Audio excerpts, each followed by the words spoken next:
आज हम बच्चों अच्छी स्थिति के लिए विद्युत विभव का टॉपिक आज स्टार्ट करेंगे। चैप्टर नंबर 2 का सबसे मोस्ट इंपोर्टेंट में से एक इंपोर्टेंट, जैसे हमने चैप्टर नंबर 1 में विद्युत विभव आपने अच्छी स्थिति के लिए विद्युत क्षेत्र की तीव्रता देखी थी, उसी प्रकार से हम अच्छी स्थिति के लिए विद्युत विभव के बारे में डिस्कस करने वाले हैं चैप्टर नंबर 2 में।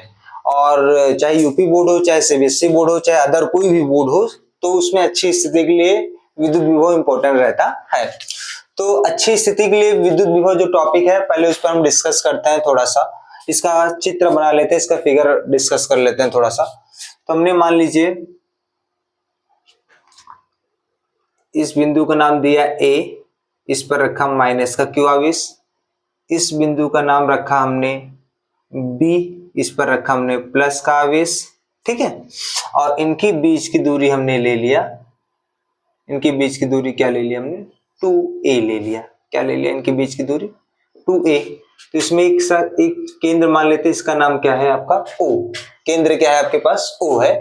और ये कितना है आपके पास, जब केंद्र O है तो इनकी बीच A से लेकर B के बीच की दूरी जब 2a थी, तो इसका केंद्र O है तो ये A हो जाएगा। A दूरी हो जाएगी यहाँ से लेकर यहाँ तक, और यहाँ से लेकर यहाँ तक की दूरी क्या होगी आपकी A हो गई। तो O से लेकर B की दूरी भी कितनी हो जाएगी आपकी A हो जाने वाली है। तो आपको पता है कि क्या नाम है P बिंदु पर, किस बिंदु पर P बिंदु पर विद्युत विभव, P बिंदु के कारण क्या ज्ञात करना है, विद्युत विभव आपको ज्ञात करना है। तो अब मान लीजिए हैं कि O से लेकर, कहां से लेकर O से लेकर P की दूरी कितनी है आपके पास R है। कौन सी दूरी है आपके पास R दूरी है। तो हम डिस्कस करते हैं बिंदु B के कारण उत्पन्न विभव, किस बिंदु के कारण, बिंदु B के कारण। तो विभव का फॉर्मूला क्या होता है, V आपका कौन सा आवेश है B पर, प्लस का आवेश है। तो क्या हो गया आपके पास 1/4 पाई एप्सिलॉन नॉट। क्या हो गया 1/4 पाई ये एप्सिलॉन नॉट। आवेश कौन सा है आपके पास, प्लस का क्यों आवेश है तो हमने प्लस लगा दिया, ठीक है। और B से लेकर कौन सी दूरी, B तक की दूरी, P तक की दूरी, तो हमने इसको ले लिया BP। B से लेकर कौन सी दूरी है, P तक की दूरी है। तो V प्लस Q बराबर हो गया आपके पास 1/4 pi epsilon not Q। BP का मान कितना है देखिए, B से लेकर P की दूरी तो नहीं दी गई थी, लेकिन O से लेकर B की दूरी दी गई है। O से लेकर P की दूरी कितनी दी गई है आपके पास R दिया गया है। तो टोटल दूरी O से लेकर P तक की दूरी कितनी थी आपके पास R। यदि R में से हम A माइनस कर दें, क्या माइनस कर दे A, देखिए O से लेकर P की दूरी कितनी है आपके पास R है। यदि BP आपको चाहिए तो इसमें से OB क्या करना पड़ेगा, माइनस करना पड़ेगा। और OB का मान कितना दिया गया है आपके पास A दिया गया है।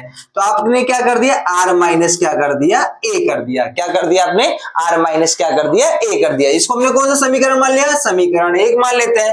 कौन सा समीकरण मान लेंगे, इसको समीकरण 1 मान लेंगे। उसी प्रकार से बिंदु A के कारण उत्पन्न, बिंदु A के कारण उत्पन्न विभव, किस बिंदु के कारण, बिंदु A के कारण। बिंदु A पर कौन सा आवेश है, माइनस का आवेश है 1/4 पाई एप्सिलॉन नॉट माइनस का Q। और दूरी कितनी लोगी, A से लेकर P की दूरी कितनी है भाई, आपको पता है A से लेकर O की दूरी A है, तो O से लेकर P की दूरी कितनी थी आपके पास R थी। तो आप क्या लिख सकते हैं R प्लस A, क्या लिख सकते हैं R प्लस A। इसको हमने समीकरण क्या मान लिया, ये R प्लस A हम डायरेक्टली इसको समीकरण हमने क्या मान लिया 2, क्योंकि A से लेकर P की दूरी कितनी होगी, A से लेकर O तक की दूरी A, O से लेकर P के तक दूरी कितनी थी R प्लस क्या हो गया आपके पास A हो गया, ठीक है। तो R प्लस A हो गया समीकरण, इसको हमने क्या मान लिया 2 मान लिया। अब डिस्कस कर रहे हैं कि समीकरण 2 ये हो गया, समीकरण 1। तो कुल विद्युत विभव निकाल लेते हैं। कुल विद्युत विभव बराबर क्या हो जाएगा V इक्वल टू, देखिए VQ प्लस VQ माइनस, तो V बराबर VQ प्लस का मान कितना आ गया आपके पास समीकरण 1 में 1/4 पाई एप्सिलॉन नॉट Q अपान क्या है आपके पास R माइनस क्या है बेटा A है, plus 1/4 pi epsilon not minus का Q कितना है आपके पास R प्लस क्या है आपके पास A है। क्या है आपके पास R प्लस क्या है आपके पास A। तो V बराबर कितना हो गया आपके पास 1/4 पाई ये एप्सिलॉन नॉट कॉमन ले लिया तो आपके पास क्या बचेगा, यहाँ पे Q भी कॉमन ले लिया हमने, Q कॉमन ले लिया तो यहाँ पे क्या बचेगा 1/r माइनस ए, या फिर r माइनस ए हो गया, प्लस माइनस क्या हो गया था, माइनस हो गया था, r प्लस क्या आ गया आपके पास, a आ गया, क्या आ गया आपके पास, r प्लस क्या आ गया, a। तो इसको सॉल्व कर लेते हैं थोड़ा सा, तो सॉल्व करेंगे, कैसे सॉल्व करेंगे थोड़ा डिस्कस कर लेते हैं।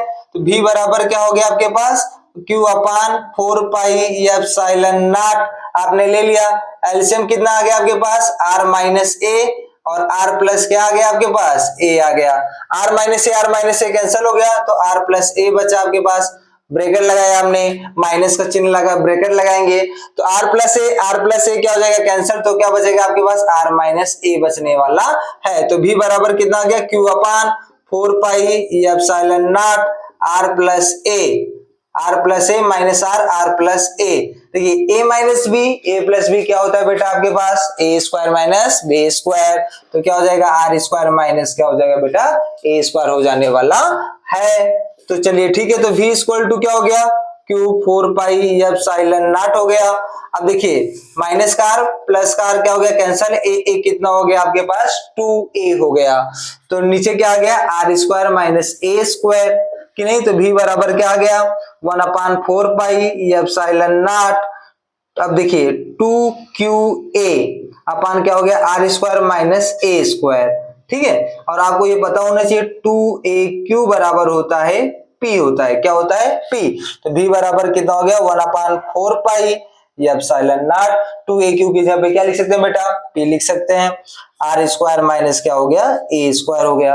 आपको ये भी पता होना चाहिए, हमने बताया था आपको कि क्या नाम है, यदि v बराबर क्या है 1/4 pi epsilon nought p upon r square minus a square, यदि हम ये मान लें कि a का मान क्या, r का मान, r के मान से, किसके मान से, यहाँ पे क्या है आपका r है ना, तो r का मान, r नहीं यहाँ पे ऐसा लिख लेते हैं, a का जो मान है, a के मान से r का मान क्या है बहुत ही बड़ा है, क्या है बहुत ही बड़ा है, तो क्या हो जाएगा आपका, तो v बराबर हो जाएगा बेटा 1/4 पाई एप्सिलॉन नॉट और क्या हो जाएगा p, और जब r का मान क्या है, r का मान a से बहुत बड़ा है तो यहाँ पे क्या आ जाएगा आपके पास r स्क्वायर आ जाने वाला है।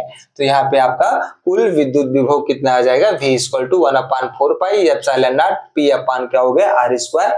ये आपका अच्छी स्थिति के लिए विद्युत विभव का फॉर्मूला होता है, आपको याद होना चाहिए, साथ साथ फॉर्मूला, डायरेक्ट फॉर्मूला भी याद कर लीजिए और सिद्ध करने के लिए याद कर लीजिए, क्योंकि 3 नंबर में या 5 नंबर में मोस्ट इंपोर्टेंट क्वेश्चन में से एक क्वेश्चन है चैप्टर नंबर 2 में अच्छी स्थिति के लिए विद्युत विभव। ठीक है बेटा, इसको नोट कर लीजिए और स्क्रीनशॉट ले लीजिए।